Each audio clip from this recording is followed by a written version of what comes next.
அந்த மேடைகளையும் ஆசா அகற்றியிருக்க வேண்டும். ஆனால் அவன் அகற்றவில்லை. தேவனோடு கூட அவன் முழுமையாக கரம் கொடுத்து செயல்படவில்லை. ஒரு பகுதி அவன் தேவனுக்கு கரம் கொடுத்தான். என்றாலும் அவனையும் தேவன் பயன்படுத்தினார்.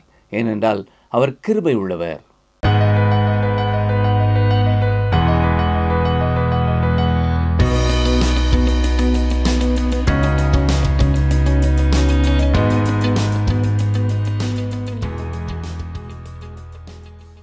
வேத வசனங்களை ஆழமாக கற்றுக்கொள்ள வேண்டும் என்கிற வாஞ்சையோடு இருக்கும் உங்களை இயேசு கிறிஸ்துவின் இன்ப நாமத்தினாலே வாழ்த்தி வரவேற்கிறோம். நாம் கடந்த பாடத்திலே 2 நாளாகமம் 13ஆம் அதிகாரம் முடிய கற்றுக்கொண்டோம். அந்த பாடத்திலே விக்கிரக வணக்கத்திற்கு பின்னாலே பிசாசானவன் இருக்கிறான் என்றும், ஆபிரகாமின் தவறான செயலின் விளைவுகள் இன்னும் வெளியரங்கமானதாகவே இருக்கிறது. அது உண்மையாகவே ஆசீர்வாதமாக அமையவில்லை.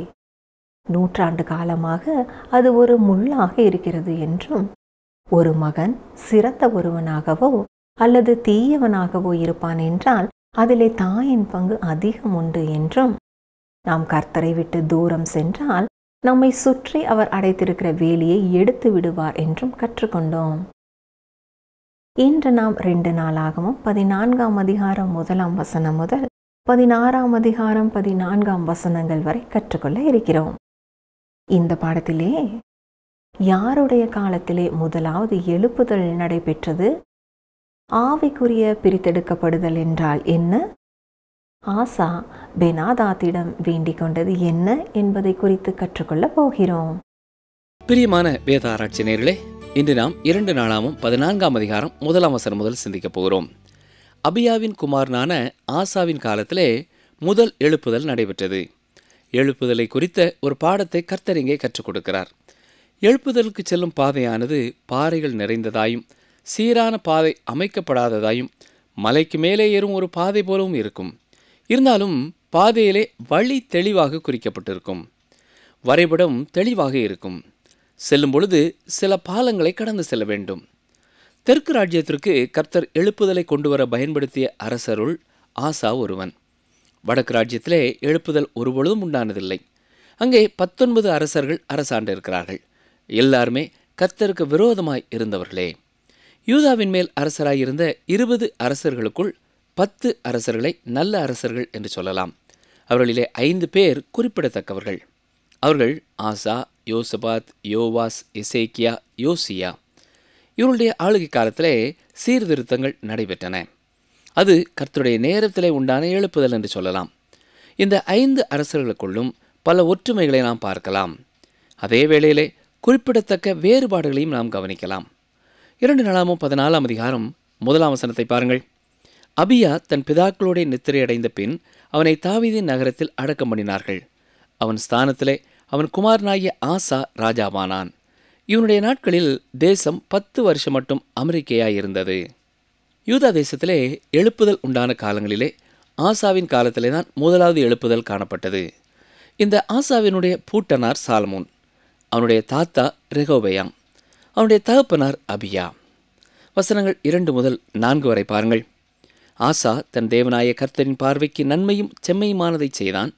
அந்நிய தேவர்களின் பலிபீடங்களையும் மேடைகளையும் அகற்றி சிலைகளை உடைத்து விக்கிரக தோப்புகளை வெட்டி தங்கள் பிதாக்களின் தேவனாய கர்த்தரை தேடவும் நியாயப்பிரமாணத்தின்படியும் கற்பனையின்படியும் செய்யவும் யூதாவுக்கு கற்பித்து. இங்கே நாம் பார்க்கிறது போல ஆசாவினுடைய குணநலன் மிக தெளிவாக தெரிகிறது. குறிப்பிடத்தக்க விதத்திலே மற்ற அரசர்களை விட வித்தியாசமானவனாய் தைரியமானவனாய் கர்த்தருக்காக செயல்படுகிறான். வசனங்கள் 5, 6 வாசிக்கிறேன். யூதாவுடைய எல்லா பட்டணங்களிலும் இருந்து மேடைகளையும் விக்கிரகங்களையும் அகற்றினான். அவனுக்கு முன்பாக ராஜ்யம் அமெரிக்கையாயிருந்தது. கர்த்தர் அவனுக்கு இளைப்பாறுதலை கட்டளையிட்டதினால் அந்த வருஷங்களில் அவனுக்கு விரோதமான யுத்தம் இல்லாதிருந்தது. தேசம் அமெரிக்கையாயிருந்தபடியினால் யூதாவிலே அரணான பட்டணங்களை கட்டினான். இந்த ஆசாவும் ஒரு சமாதானத்தின் மனிதன் என்று சொல்லலாம். அவனாக எந்த யுத்தத்திற்கும் கடந்து செல்லவில்லை. ஆனால் எத்தியோப்பியா அவனுக்கு எதிராக யுத்தத்திற்கு வந்தது என்பதை நாம் பார்க்கிறோம். பாருங்கள், 2 நாளாகமம் 14ஆம் அதிகாரம் 9, 10 வசனங்கள். அவர்களுக்கு விரோதமாக எத்தியோப்பியனாகிய சேரா 10 லட்சம் பேர்கள் சேர்ந்த சேனையோடும் 300 ரதங்களோடும் புறப்பட்டு மரேசா மட்டும் வந்தான். அப்பொழுது ஆசா அவனுக்கு எதிராக புறப்பட்டான். மரேசாவுக்கு அடுத்த செப்பத்தா என்னும் பள்ளத்தாக்கில் யுத்தத்திற்கு அணிவகுத்து நின்றார்கள். பிரியமானவர்களே, இந்த ஆசா ஒரு சமாதானத்தின் மனிதன் மட்டுமல்ல, இவன் ஒரு ஜெப வீரன். இந்த அரசனுடைய தனிப்பட்ட வாழ்க்கையின் ஒரு பகுதியை மட்டும் நாம் பார்க்க முடிகிறது. இது உண்மையாகவே குறிப்பிடத்தக்க ஒன்று, பாராட்டத்தக்கது. கவனியங்கள், 2 நாளாமும் 14ஆம் அதிகாரம் 11-12 வசனங்களை வாசிக்கிறேன். ஆசா தன் தேவனாய கர்த்தரை நோக்கி கூப்பிட்டு, கர்த்தாவே, பலமுள்ளவனுக்காகிலும் பலனற்றவனுக்காகிலும் உதவி செய்கிறது உமக்கு லேசான காரியம். எங்கள் தேவனாய கர்த்தாவே, எங்களுக்கு துணை நில்லும். உம்மை சார்ந்து உம்முடைய நாமத்தில் ஏராளமான இந்த கூட்டத்திற்கு எதிராக வந்தோம். கர்த்தாவே, நீர் எங்கள் தேவன், மனுஷன் உம்மை மேற்கொள்ள விடாதேயும் என்றான். அப்பொழுது கர்த்தர் அந்த எத்தியோப்பியரை ஆசாவுக்கும் யூதாவுக்கும் முன்பாக முறியடித்ததினால் எத்தியோப்பியர் ஓடிப்போனார்கள். இது ஒரு அருமையான ஜெபம் பிரியமானவர்களே. இங்கே தேவையில்லாத வார்த்தைகள் ஒன்றும் இல்லை. நேராக குறிப்பாக எதற்கு ஜெபிக்க வேண்டுமோ அதற்காக ஜெபிக்கிறான். உள்ளத்திலே உணர்ந்ததை அப்படியே வார்த்தைகளிலே கொண்டு வருகிறான். ஆசா ஒரு ஜெப வீரன். இவனுடைய காலத்திலே இந்த எழுப்புதல் வந்ததற்கு ஒரு காரணம், இவன் ஜெபிக்கும் ஒரு அரசனாய் இருந்திருக்கிறான். வசனம் 15 பாருங்கள். மிருக ஜீவன்கள் இருந்த கொட்டாரங்களையும் அவர்கள் இடித்து போட்டு திரளான ஆடுகளையும் ஒட்டகங்களையும் சாய்த்து கொண்டு எருசலேமுக்கு திரும்பினார்கள். அங்கே தேவன் ஆசாவிற்கு ஒரு பெரிய வெற்றியை கொடுத்தார். எழுப்புதலை நோக்கி செல்லும் பாதையிலே கடக்க வேண்டிய 3 பாலங்கள் உண்டு. இப்பொழுது முதலாவது பாலத்தின் அண்டையிலே நாம் வருகிறோம். அதுதான் கர்த்தருடைய வார்த்தையை அறியும் அறிவு. பாருங்கள், 2 நாளாமும் 15ஆம் அதிகாரம் முதல் 3 வசனங்கள். அப்பொழுது தேவனுடைய ஆவி ஓதேதின் குமாரனாகிய அசரியாவின் மேல் இறங்கினதினால் அவன் வெளியே ஆசாவுக்கு எதிர்கொண்டு போய் அவனை நோக்கி, ஆசாவே, யூதா பென்யமீன் கோத்திரங்களின் சகல மனுஷரே கேளுங்கள். நீங்கள் கர்த்தரோடு இருந்தால் அவர் உங்களோடு இருப்பார். நீங்கள் அவரை தேடினால் உங்களுக்கு வெளிப்படுவார். அவரை விட்டீர்களேயாகில் அவர் உங்களை விட்டு விடுவார்.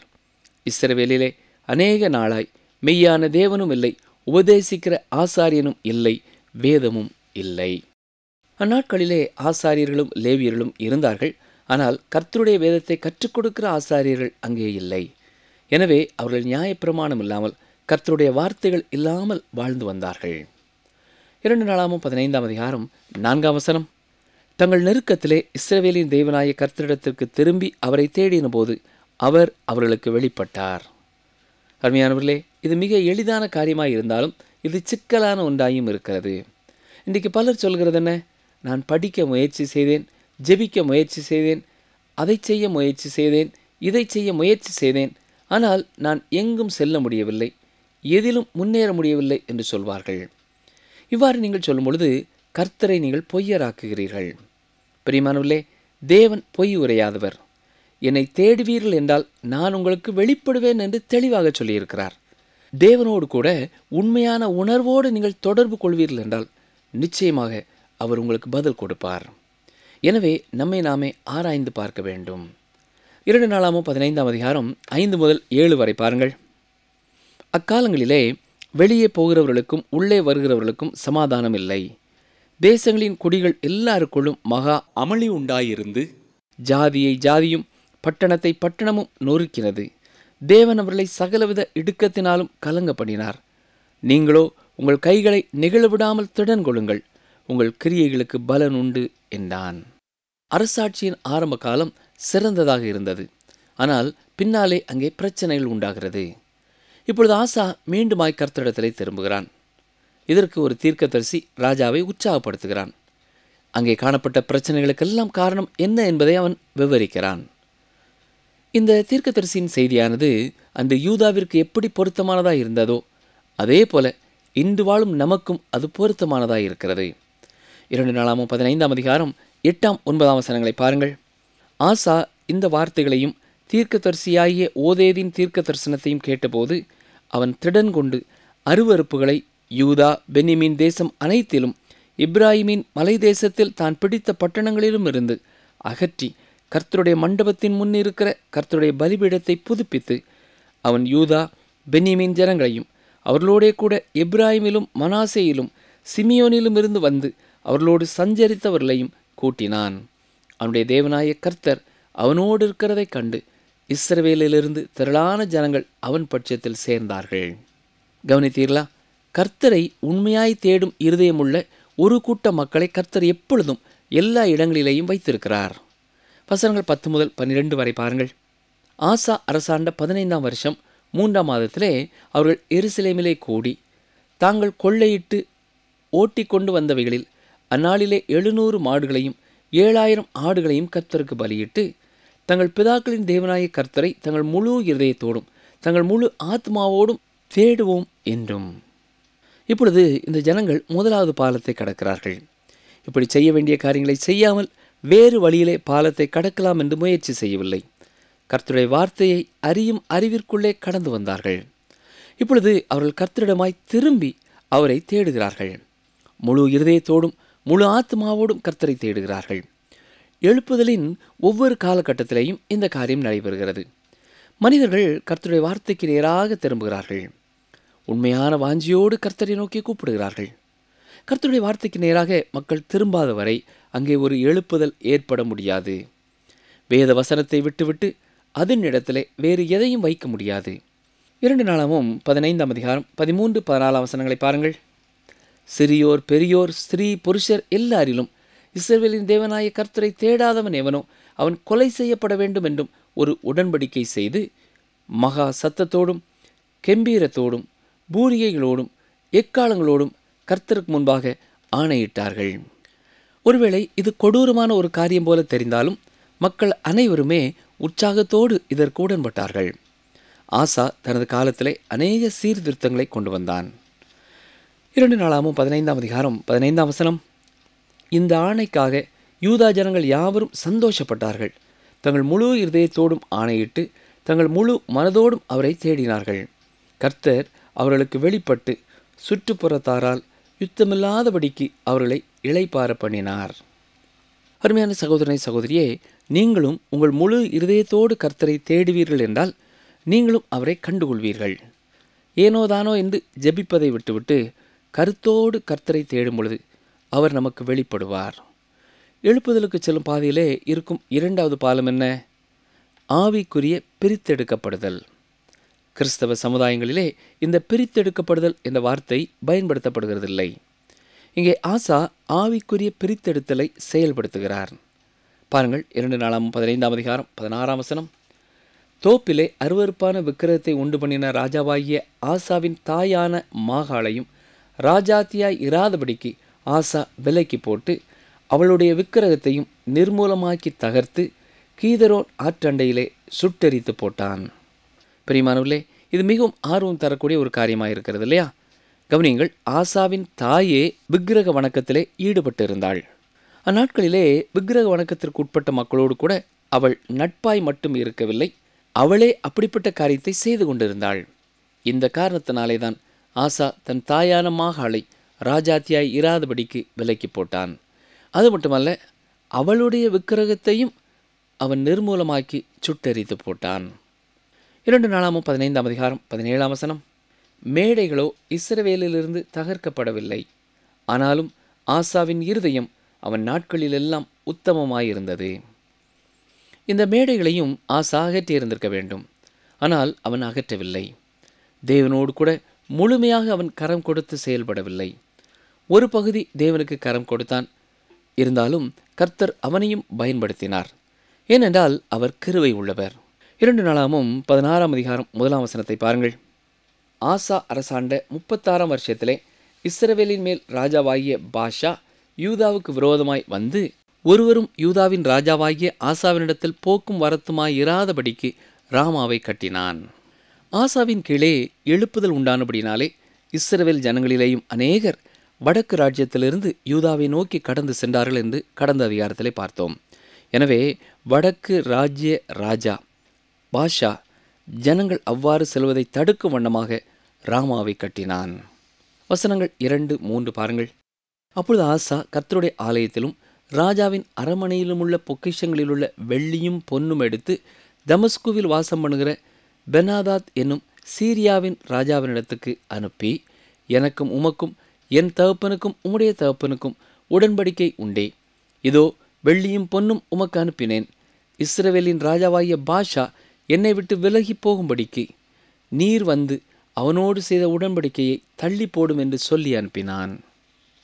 இந்த காலகட்டத்திலே ஆசாவுக்கும் யூதாவுக்கும் நிரந்தரமான எதிரிகளாக இஸ்ரவேலர் இருந்தார்கள். எனவே ஆசா என்ன செய்தான்? முன்பு உடன்படிக்கையிலே இருந்த சீரிய ராஜாவோடு தொடர்பு கொள்கிறான்.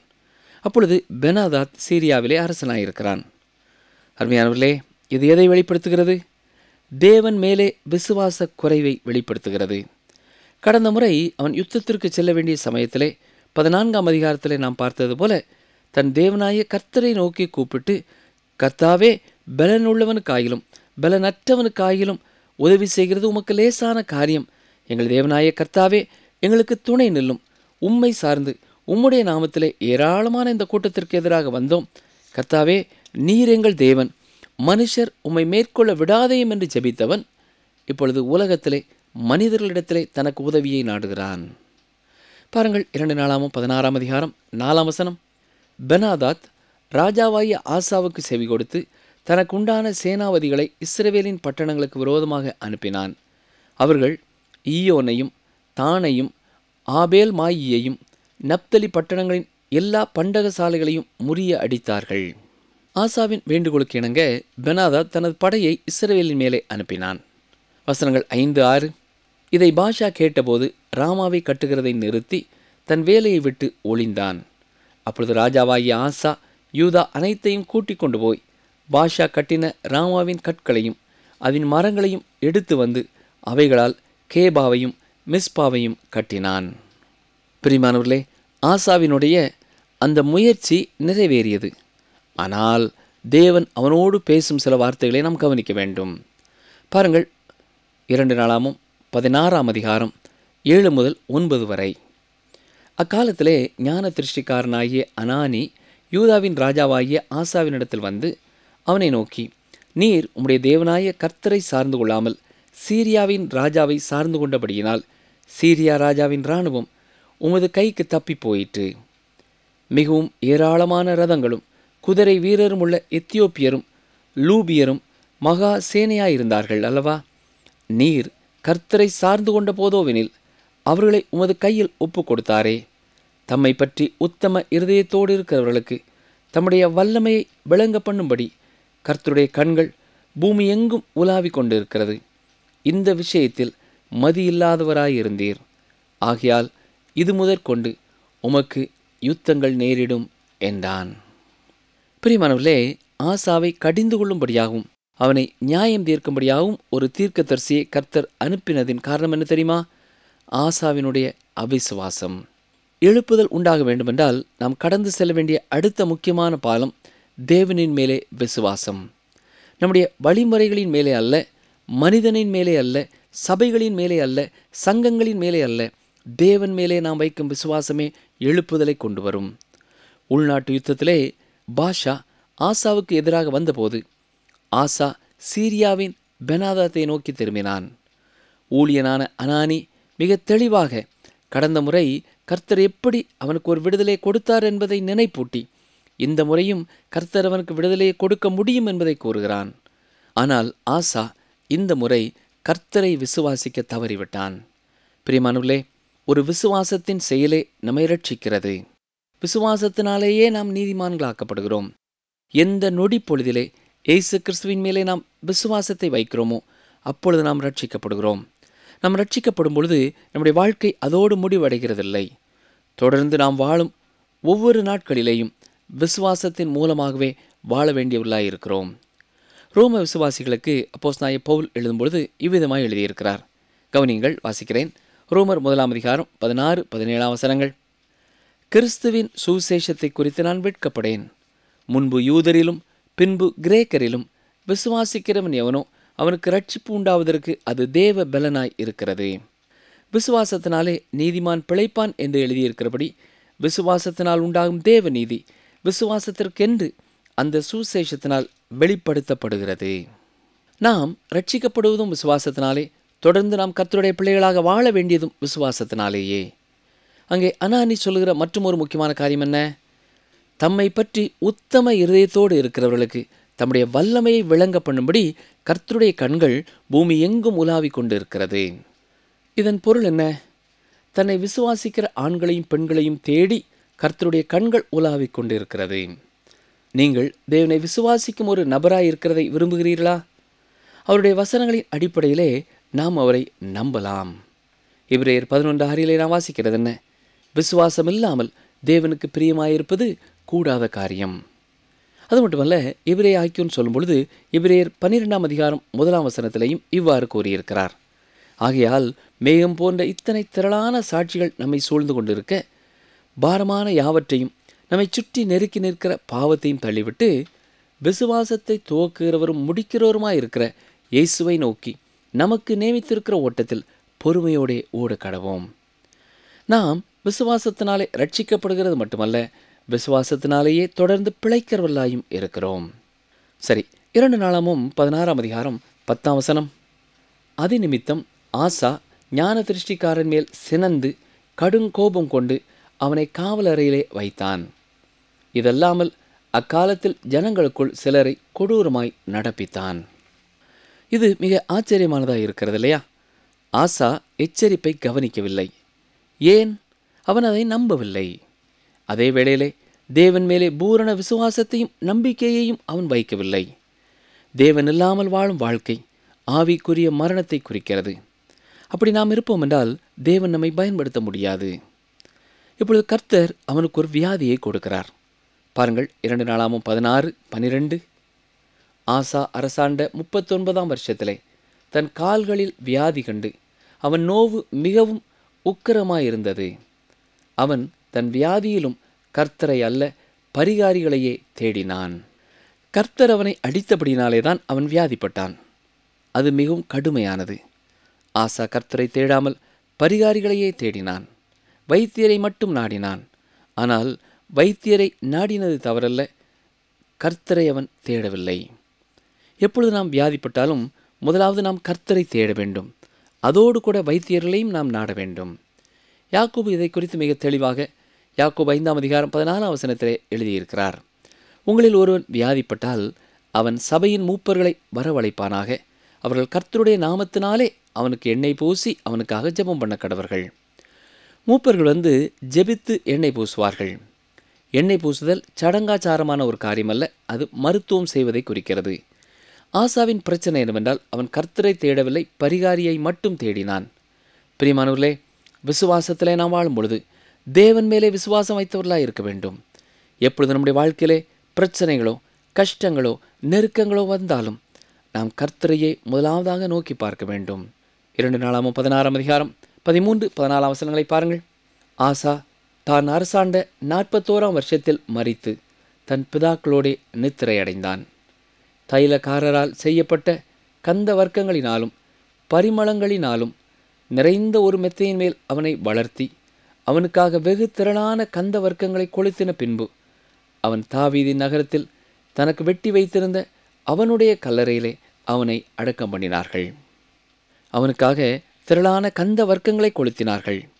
ஆசா தேவனோடு ஓரளவுதான் நடந்தான். இருந்தாலும் தேவன் அவனையும் பயன்படுத்தினார். எனவே அவனுடைய காலத்திலே யூதா ஓரளவு எழுப்புதல் அடைந்தது. நாமும் அரைகுறையாக அல்ல, முழுமையாக கர்த்தரிடமாக திரும்பவும் எல்லா வேளைகளிலேயும் நாம் மற்ற பரிகாரங்களை உதவியாளர்களை தேடும் முன்னதாக கர்த்தரை தேடுவோமா? அப்படி நாம் தேடும் பொழுது கர்த்தரே நம்மை தொடர்ந்து வழி நடத்துகிறவராய் இருக்கிறார். ஜெபம் செய்வோம். எங்களை நேசிக்கிறீர்கள் நல்ல ஆண்டவரே, ஆசாவின் வாழ்க்கை மூலமாக நீர் எங்களுக்கு கற்றுக் கொடுத்த பாடங்களுக்காக உமக்கு நன்றி செலுத்துகிறோம். நாங்கள் அரைகுறையாய் உம்மிடத்திலே திரும்புகிறவர்களாக அல்ல, முழு மனதோடும் வாழ்க்கையின் எல்லா பகுதிகளிலேயும் உமக்கு நேராய் திரும்பவும் உம்முடைய சித்தத்திற்கு எங்களை பூரணமாய் அர்ப்பணிக்கவும், நீர் வெறுக்கிற காரியங்களை நாங்களும் வெறுக்கவும், நீர் விரும்புகிற காரியங்களை நாங்களும் செய்யவும் ஒவ்வொரு நாளும் எங்களுக்கு அருள் தாரும். இயேசு கிறிஸ்துவின் நாமத்தினாலே கேட்கிறோம் பிதாவே, ஆமேன். அன்பர்களே, இன்று நாம் கற்றுக்கொண்டது என்ன? தேவன் பொய்யுரையாதவர். தேவனிடத்தில் நீங்கள் உண்மையாய் உணர்வுள்ளவர்களாக தொடர்பு கொண்டால் நிச்சயமாய் அவர் பதில் கொடுப்பார். நீங்கள் உங்கள் முழு இருதயத்தோடும் கர்த்தரை தேடும் பொழுது அவரை கண்டு கொள்வீர்கள். எழுப்புதல் என்பது முதலாவது ஒரு தனி மனிதனுடைய வாழ்க்கையிலே ஆரம்பமாக வேண்டும். மீண்டும் அடுத்த நிகழ்ச்சியிலே சந்திப்போம். கர்த்தர் உங்களை ஆசிர்வதிப்பாராக. பலத்தினாலும் அல்ல, பராக்கிரமத்தினாலும் அல்ல, என்னுடைய ஆவியினாலேயே ஆகும் என்று சேனைகளின் கர்த்தர் சொல்லுகிறார். சகரியா 4:6 பின்பாகம்.